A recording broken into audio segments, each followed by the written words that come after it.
story. Oh, your grandfather has got validates a stutter out of that as well. Oh my God. after that. Yeah. So I'm like, Oh it my happened. God, So Juan, I'm thinking stuff and now I said about.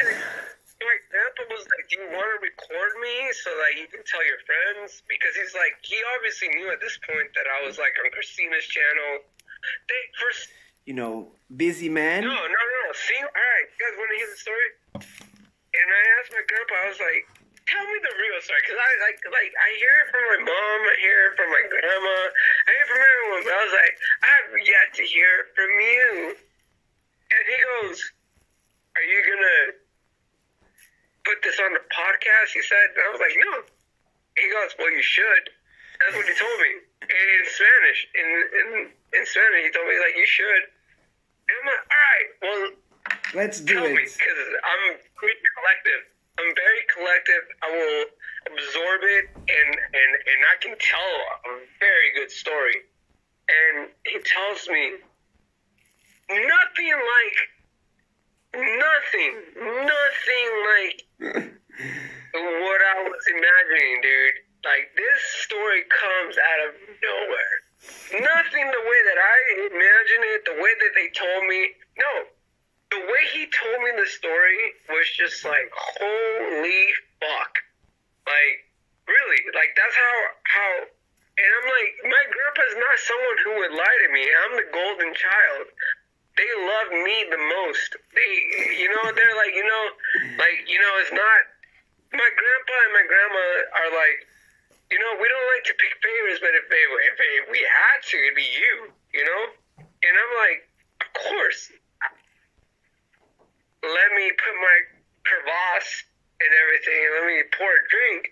Of course it's going to be me. You want to know why? Because I don't give a fuck.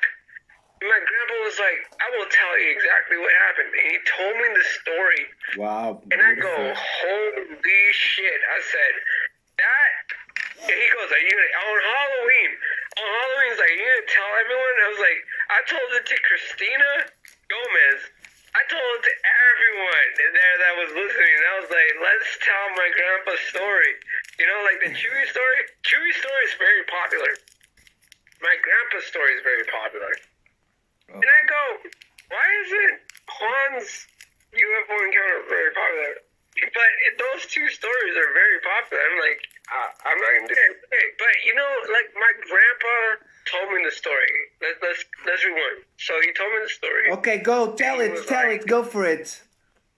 Yeah, so they're in Mexico. My wife is arriving. And, that's why I'm saying that. My great-great-grandma is making this pumpkin pie, right?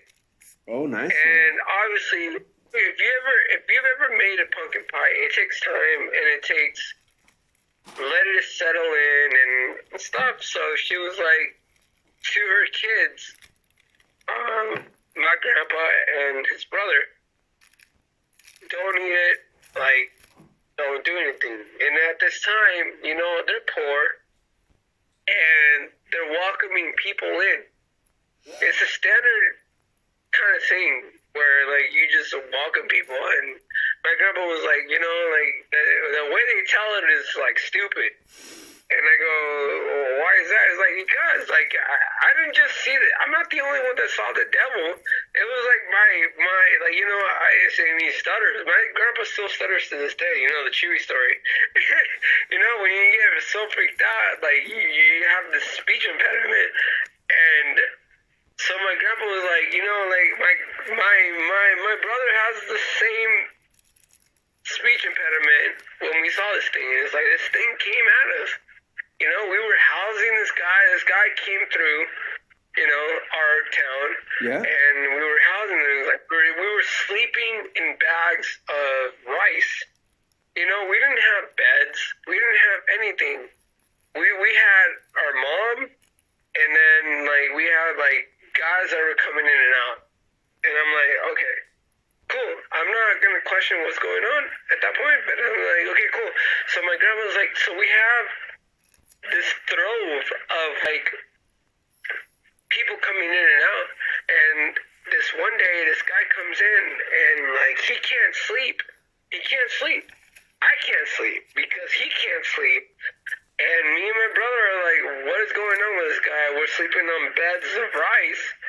And this guy starts yelling stupid stuff of like, you know, like Jesus is like the all powerful everything, and then they saw, you know, and they were like, you know, my mom just made this piece of pie, you know, the pie, and so they went over there and tried to eat it, and the pie exploded, bro. That's what my grandpa said. The pie exploded, and they saw this tall shadow and this demon. But it was the guy? It was related to the guy or not? Yes, it was related to the guy, because I was like, because they were already wary about this guy that was staying there, and he goes, oh, he was a summoner or something. And then all of a sudden, we wanted to eat the pie because, you know, it wasn't ready. That's what my grandpa said. It wasn't ready, but I wanted to eat. You know, like, you smell it, you want to eat it.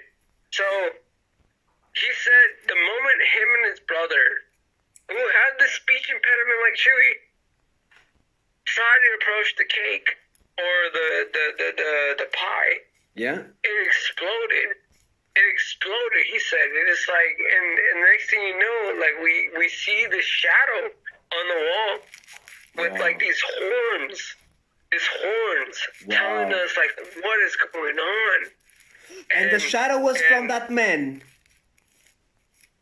No, not from that man. From what they were doing. From nothing, okay, just a proof. Yeah, the mom said, do not eat this cake. And they disobeyed her. And also, so you think it was the devil who was taking care of the pie? Like, guarding the pie, in a way? That's what my grandpa said. That's what my grandpa said. Oh, my God. And I said, Grandpa, can you tell the story? He was like, hijo, no voy a hacer eso. No. Pero tú, te voy a decir la historia. And you tell him. And I said, all right, cool. Wow, that's...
Juan, he loves ya.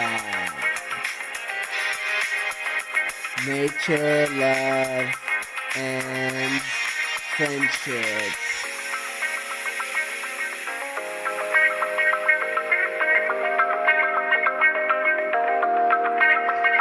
See you soon, my people. Always lurking. John P loves you, my people.